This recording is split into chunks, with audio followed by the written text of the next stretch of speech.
Hey guys, this is the video on your final essay. This is the last thing that we are doing in this class, and therefore this is the video that you will need for the rest of the quarter. As you can see here on the right, you have sections divided up for each assignment for the next 2 weeks, all the way to the final draft, which is due Thursday, our last day of school.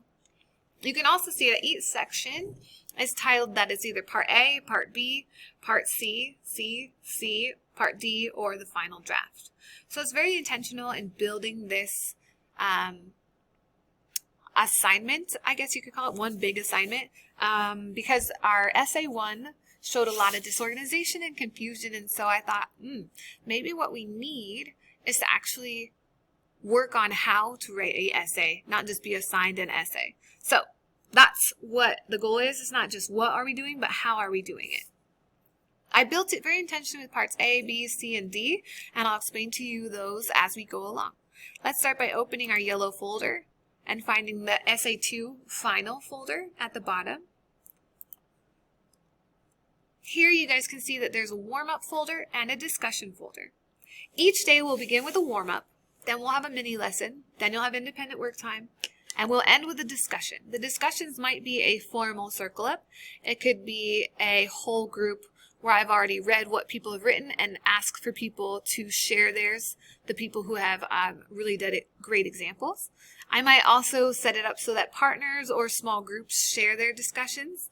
But the main idea is that we're going to take a mini lesson, independent work, and end with a workshop kind of discussion. Today we discussed the instructions and overview and turned in Part A. The instructions then, anytime you forget what this essay is about, you'll go back here. There's nothing to turn in here. This is just the assignment. You're writing an informative essay where you explore the question, what motivates people to struggle for change? So you'll need to begin by defining the various reasons people decide to fight for change, and then identify 2 or 3 texts from this unit that you feel most clearly show the connections between motivation and action. Our first thing that we do in Part A helps us to do this. Then you'll reread the assignment, make sure you know everything in this green box and feel ready to move on. And then you'll review this rubric to make sure you know this 4 row is what you want for an A. There's a 3 row, a 2 row, and a 1 row. That's essentially A, B, C, D. So if you want an A, at least aim for 1. Read these so you know what to do in the essay. The next thing you do is Part A. That's steps 1 through 3 in Brainstorm. Each assignment will have instructions, standards that assignment meets, and an assignment that goes with it. Then you will submit your assignment here, unless it specifically tells you to only submit part of the assignment, which we'll talk about next. The first thing you have here is let me open it for you. Is Part A. Part A is steps 1 through 3, which guides you through a brainstorm. Again, this is what we just read in the instructions and overview. The first thing you do in step 1 is brainstorm motivators. You look through some of these things we've discussed in class as motivations and highlight the ones that you think motivates people. Then you look at the small group reading texts and the independent reading texts and highlight the readings that you most prefer. Step 2 then helps you to choose your top 2 texts and to write your claim. So out of these texts that you liked and the motivators you just explained, you will pick 2 texts that you actually want to write your essay about. Those go here. You will name what motivates people in those texts and answer the claim then. What motivates people in the text you chose to struggle for change? Answer that question here. That helps you to move on to step 3, where you come up with a life experience for your body paragraph 3. Your first 2 paragraphs will be on the first text, then the second text. But your next paragraph can be an example from your life or from history where someone struggled because they're motivated to change. So it could be from history with Martin Luther King Jr., Rosa Parks, Cesar Chavez, or others, or it could be your life or someone else's life. So you can actually use some personal examples here.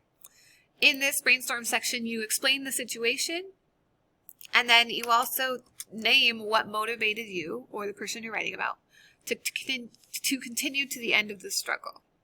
So I have some students who are writing about immigration stories from parents or grandparents, also just experience with racism or discrimination as people of color or as females. So think about where you want to go with that one. You will then use these 3 steps to turn in part A, but you will also be part of a discussion. So this discussion here says part A, what is your claim? You will fill in your claim, text 1, text 2, and life example here so that we can discuss as a group what claims people are using, what text they're using to back up that claim, and the life example that supports that claim as well. So, for example, a claim could be, the African American people struggle for hundreds of years to change because of hope for a better future. First for freedom from slavery, and later for the end of segregation, and still today for equality. So that's a strong claim, could be used exactly as that sentence is written. Text 1 then will be Ain't I a Woman, which goes with the idea of freedom from slavery. Text 2 then is Brown versus Board of Education opinion of the court. And that one's going to be about the end of segregation. And then still today for equality will include Martin Luther King Jr. and Black Lives Matter. So you guys can see how each of these examples is going to support that claim. So that's what we're looking for as we share what our claims are and what text we'll be using. It's also an opportunity to correct. So if somebody's going in the wrong direction, we can already, with peer feedback and teacher feedback, we can say, hey, looks like you're going this direction. Let's pull it back over here to meet this expectations.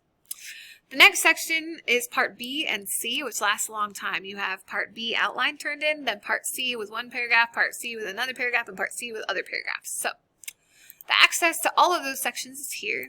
You'll open that up, make a copy of that document, and part B is the outline.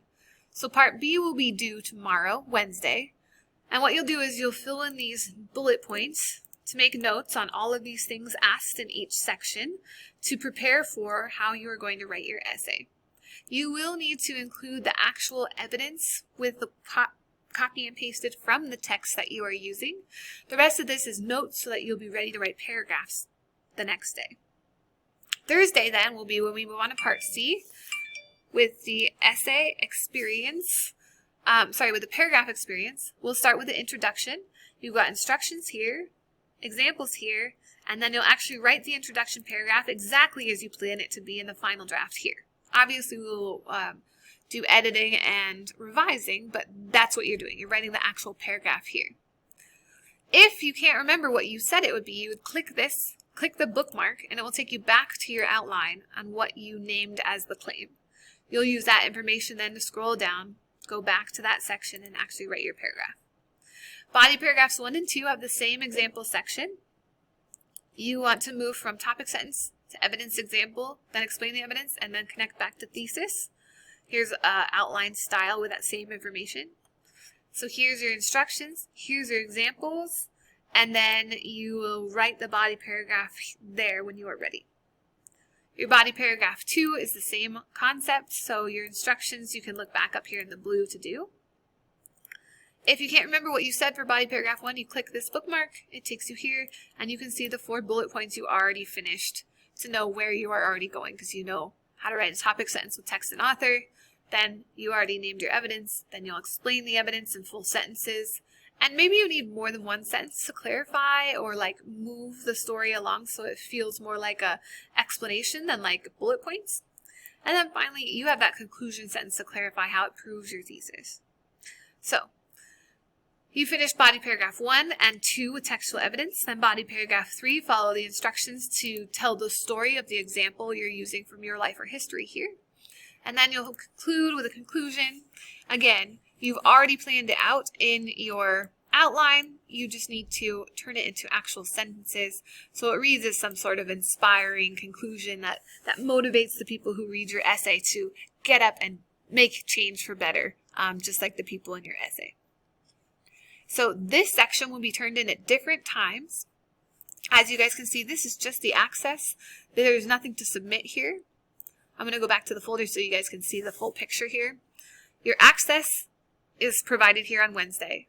The Part B outline is due on Wednesday. But the next sections aren't due till Thursday, Monday, and Tuesday. Different pieces are due at different times.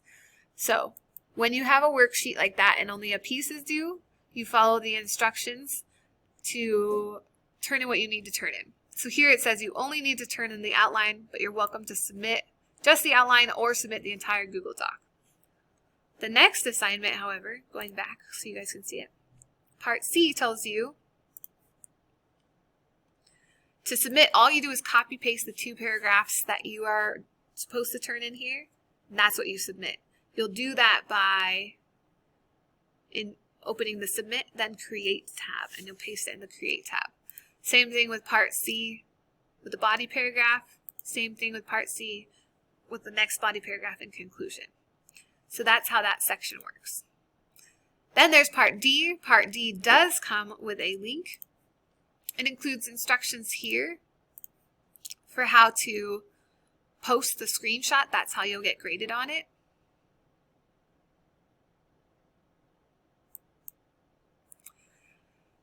You'll copy paste all the paragraphs as they've been completed here so it looks like an essay. You'll share this with me and with a peer, and then you'll complete these expectations so that you can get points for peer editing. When you turn it in, you will turn in your first draft so that I can see that you're done with your first draft, and then the comments will also be turned in at that time from your peer. So you're turning in your first draft here with somebody else's comments on it. This is different from what I've done in the past. So if you're familiar with how I've done it in the past, follow the instructions for this one. Don't just remember how I did it before. We're trying it different this time. Then the last section is the final draft. Again, that's due Thursday. This time you will submit a Google Doc for your final draft. You'll take what you just completed here. You'll take what the peers have said and edit, revise. You'll copy that onto a new Google Draft, make it look beautiful like an actual essay, and then you'll submit that Google Doc here. This is worth 100 points. So overall, each of these separate parts is worth 10 points with the exception of your peer edits. That's worth more because you are getting points for both the peer edit and turning in your first draft. Your final draft is worth a total of 100 points. This is easily the most important part for you to turn in. However, each of these sections will be worth 10 points for the assignment completion, but also for the discussion. So again, each day you'll have a warm-up, a mini lesson, time to independently complete what you're supposed to complete. You'll turn that in, and then you'll have a discussion where we're able to share what we have written and get examples from each other so that we can actually improve and move on to a better place the next day. So that's the overview of our entire Essay 2 final and everything that you need for the rest of the quarter. Please do remember that this is the last week to get in any makeup work. Everything is due Friday. So again, this is your last chance for makeup work. Everything is due Friday. No missing work will be accepted next week. If you have any questions, shoot me emails. Otherwise, enjoy.